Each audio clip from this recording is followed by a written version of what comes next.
कोलकाता के park street में आग लगने से चारों ओर हड़कंप मच गया। आग एलन पार्क के विपरीत दिशा में पार्क स्ट्रीट और कैमैक स्ट्रीट के चौराहे पर लगी। यहां पार्क सेंटर नाम की एक बहुमंजिला इमारत है।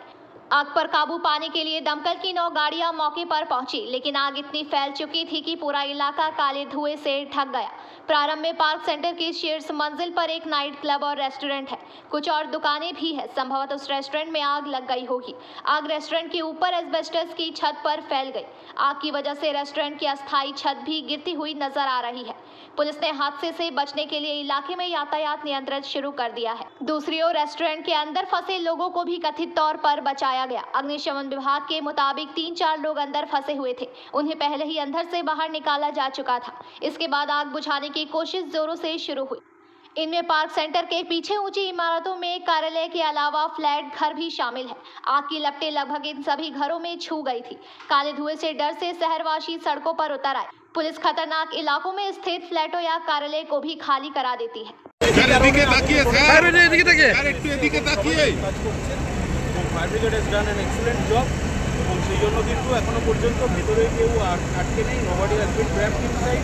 কারোর সেরকম কোনো মেজর ইনজুরি হয়নি এবং সেই হিসেবে দেখতে গেলে এর ভেতরে যে আটকে থাকা 4টে গ্যাস সিলিন্ডার সেটাও কিন্তু আমাদের পুলিশের একজন এসআই তিনি অত্যন্ত সাহসিকতার সঙ্গে সেগুলোকে বার করে দিয়েছেন, যার ফলে ফার্দার ফায়ার ব্রেকআউটের কোনো সম্ভাবনা নেই। টোটাল এটা দেখুন, এটা আমাদের পুরো ফায়ার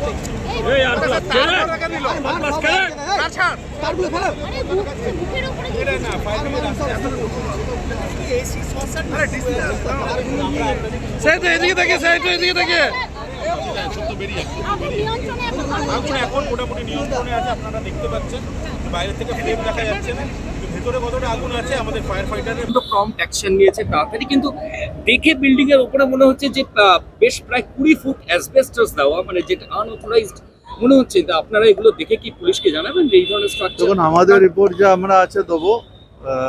স্ট্রাকচার দেখার দায়িত্ব কর্পোরেশন, এটা আমাদের দেখার দায়িত্ব না। আমাদের কাজ হচ্ছে আগুন নেভানোর কাজ। আগুনের পয়েন্টে যা যা আছে আমরা সেটা দেখব, সেটা পরবর্তী সময় আমরা দেখে নেব যে আগুনের পয়েন্টে কোনো ওদের কিছু ছিল কিনা, লাইসেন্স আছে কি না আছে, ওগুলো দেখে নেব। কিন্তু স্ট্রাকচারের ব্যাপারে এটা আমাদের কাজ না, এটা কর্পোরেশনের। লাস্ট কোয়েশ্চেন, এই পার্ক স্ট্রিট এখানে স্টিফেন কোর্টের মতো আগুন 2010 সালে হয়েছে, 43 জন মারা গেছে। এরপরেও আজকে একই রকমের পরিস্থিতি, সেই বহুতল, সেই ধোঁয়া, যদিও পুলিশ দমকল সবাইকে ইভ্যাকুয়েট করেছে। তো এই নিয়ে ফায়ার ব্রিগেড আপনারা কি ভাবছেন? এই পার্ক স্ট্রিট শেক্সপিয়ার সরণি, এখানে তো একের পর একই ঘটনা। উপরে টিন শেডেড পোর্শন আছে, এখানে রেস্টুরেন্ট আছে, যেখানে ফায়ারটা আছে, স্প্রেড করবে না, তবে সময় লাগবে, ফায়ার ফাইটিংয়ে সময় লাগবে। এখন ফায়ার ফাইটিং আন্ডার কন্ট্রোল, মানে আমাদের কন্ট্রোলে আছে, বাইরে যাবে না। না, কেউ নেই, আমাদের লোক কাজ করছে, না সেটা এখন দেখা হচ্ছে ম্যাডাম। আমরা এখন ফায়ার ফাইটিং করছি, আমরা পরে দেখে আপনাদের আবার পরে দেখবো। না তেমন বোঝা যাচ্ছে, না বিস্ফোরণ হয়নি, না তেমন কিছু, thank you. Bureau report, PBTV news.